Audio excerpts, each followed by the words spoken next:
नमस्कार दोस्तों, स्वागत है आपका केमिकल ब्रांच में। आज का टॉपिक है कंडक्शन, कन्वेक्शन और रेडिएशन। आज की इस वीडियो में मैं आपको ये बताऊंगा कि कंडक्शन, कन्वेक्शन और रेडिएशन क्या होता है। इनको हम प्रैक्टिकली डायग्राम के द्वारा भी समझेंगे और साथ में मैं आपके साथ अपनी नोट्स भी शेयर करूंगा, जिसकी हेल्प से आप बड़े आसानी से इन सभी के बारे में एग्जाम में लिख कर आ सकते हो और प्रैक्टिकल और जॉब इंटरव्यू में इनके बारे में आसानी से बता सकते हो। और ये मेरी गारंटी है कि आज आपका टॉपिक अच्छे से पूरा हो जाएगा।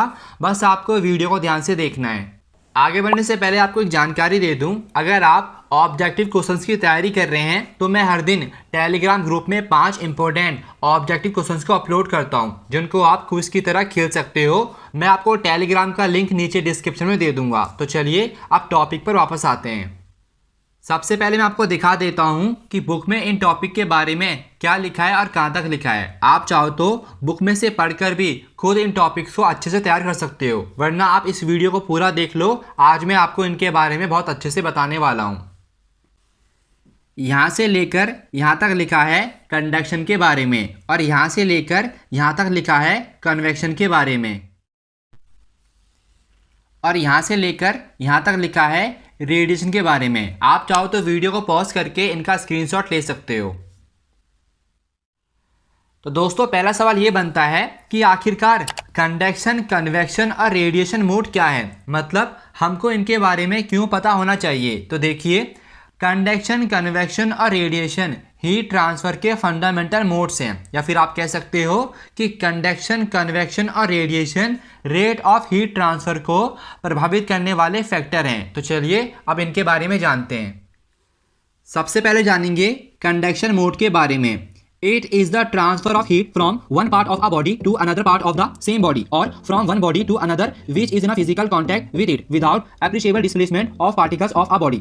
Conduction is the restrict to the flow of heat in solid. Example of conduction: heat flow through the brick wall of a furnace, the metal sheet of a boiler and the metal wall of a heat exchanger tube. कहने का मतलब ये है कि conduction mode में same conductor material या दो अलग अलग कंडक्टर मटेरियल्स में बिना पार्टिकल डिस्प्लेसमेंट के हीट का ट्रांसफर एक पॉइंट से दूसरे पॉइंट तक होता है। एग्जाम्पल के लिए फर्नेस की ब्रिक वॉल में हीट का ट्रांसफर, या फिर आप कह सकते हो हीट बॉयलर की मेटल शीट में हीट का ट्रांसफर, या फिर आप कह सकते हो हीट एक्सचेंजर की मेटल वॉल में हीट का transfer.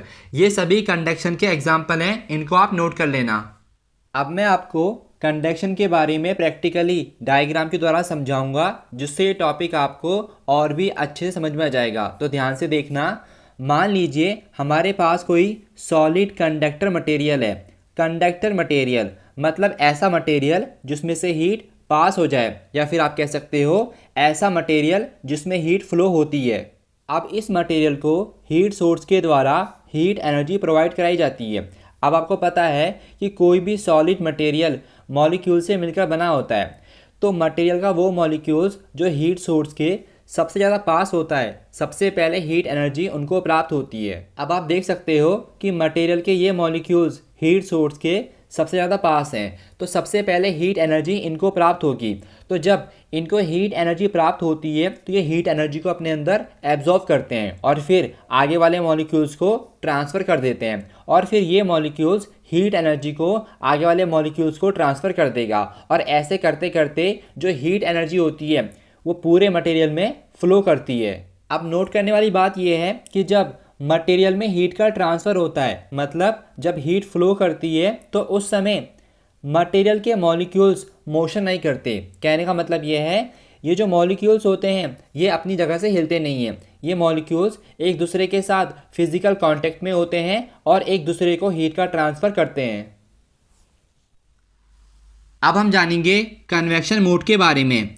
It is the transfer of heat from one point to another point within a fluid by mixing of hot and cold portion of the fluid. It is attributed to the microscopic motion of fluid. Convection is restricted to the flow of heat in fluid and is closely associated with the fluid mechanics. In natural convection, the fluid motion results from the difference in density of the warmer and cooler fluid arising from the temperature difference in the fluid mass. In forced convection, the fluid motion is produced by mechanical means such as an agitator, a fan, or examples of heat transfer mainly by convection are heating of room by means of a steam radiator, heating of water in cooking pan, heat flow to a fluid pumped through a heated pipe। कहने का मतलब ये है कि convection mode में heat का transfer किसी fluid में जैसे कि गैस या फिर आप कह सकते हो लिक्विड में एक पॉइंट से दूसरे पॉइंट में हॉट एंड कोल्ड पोर्शन के मिक्सिंग के द्वारा होता है।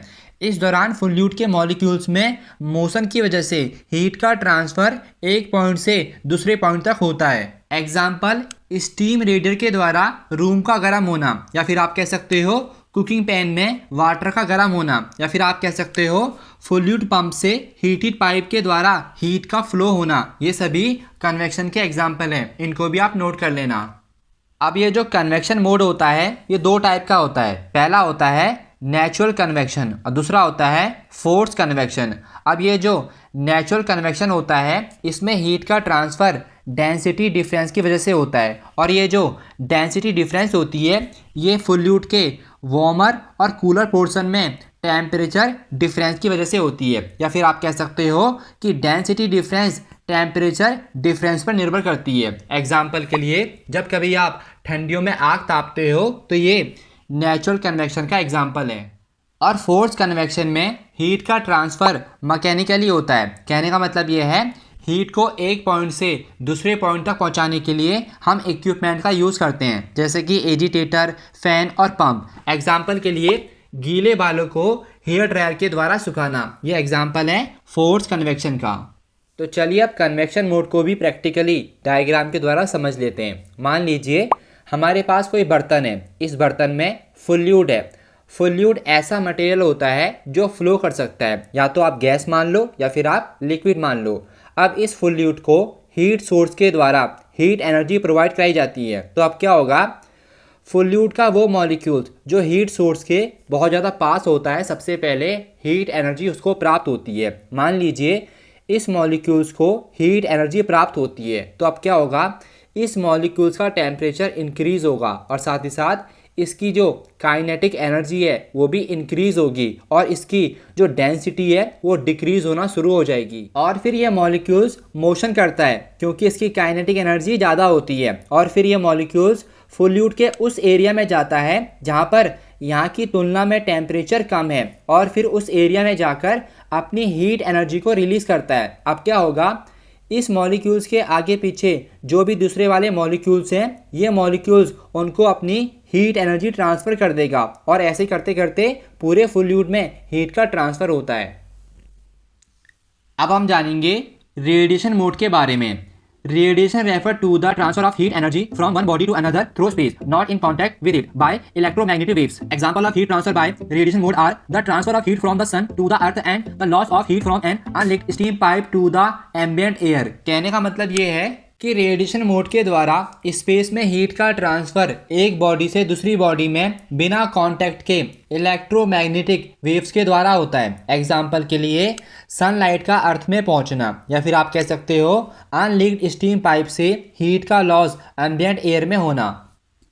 तो चलिए दोस्तों अब रेडिएशन के बारे में भी प्रैक्टिकली डायग्राम के द्वारा समझ लेते हैं। आपको डायग्राम में साफ साफ दिखाई दे रहा है कि सनलाइट अर्थ पर आ रही है। कहने का मतलब ये है सन से हीट एनर्जी अर्थ पर पहुंच रही है। तो जब सन से हीट एनर्जी अर्थ पर पहुंचती है तो वो स्पेस में से होकर आती है।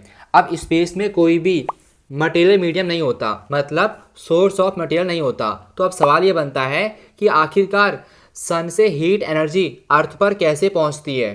तो क्या होता है दोस्तों, सन से हीट एनर्जी अर्थ पर इलेक्ट्रोमैग्नेटिक वेव्स के द्वारा पहुंचती है। कहने का मतलब यह है हीट का ट्रांसफ़र इलेक्ट्रोमैग्नेटिक वेव्स के द्वारा होता है और फिर हमको सन की हीट एनर्जी महसूस होती है।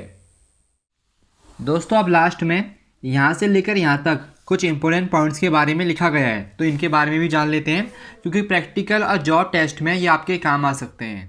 तो पहला इंपॉर्टेंट पॉइंट ये है कि कंडक्शन और कन्वेक्शन मोड में हीट के फ्लो के लिए मटेरियल मीडियम की रिक्वायरमेंट रहती है, लेकिन रेडिएशन मोड में हमको किसी भी तरह से मटेरियल मीडियम की रिक्वायरमेंट नहीं रहती। अगर कहीं पर वैक्यूम भी है तो वहाँ पर रेडिएशन मोड में हीट फ्लो हो सकती है। और दूसरा इंपॉर्टेंट पॉइंट ये है कि कंडक्शन मोड में हीट का फ्लो स्लो होता है और कन्वेक्शन मोड में कंडक्शन की तुलना में हीट का फ्लो तेज होता है, और सबसे तेज रेडिएशन मोड में हीट का फ्लो होता है। और तीसरा इंपॉर्टेंट पॉइंट ये है कि सॉलिड में जो हीट का फ्लो होता है, मतलब जो हीट ट्रांसफ़र होती है, वो सिर्फ और सिर्फ कंडक्शन मोड में होती है, और फ्लूइड में जो हीट फ्लो होती है वो कंडक्शन और कन्वेक्शन मोड में हो सकती है। और जहाँ पर कोई भी सोर्स ऑफ मटेरियल नहीं होता, मतलब जहाँ पर वैक्यूम होता है, वहाँ पर हीट का फ्लो रेडिएशन मोड में होता है। और ये है इस टॉपिक के नोट्स। अगर आप इसकी पीडीएफ फाइल को डाउनलोड करना चाहते हो तो मैंने उसका लिंक आपको नीचे डिस्क्रिप्शन में दे दिया है। और इसी के साथ ये टॉपिक यहीं पर खत्म हुआ। नेक्स्ट वीडियो में बात करेंगे फॉरियर लॉ की। उम्मीद करता हूँ वीडियो आपके लिए यूजफुल है, तो प्लीज़ यार वीडियो को लाइक कर देना। कुछ भी पूछना हो तो कमेंट के माध्यम से पूछ सकते हो। मिलता हूँ आपसे नेक्स्ट वीडियो में, तब तक के लिए गुड बाय।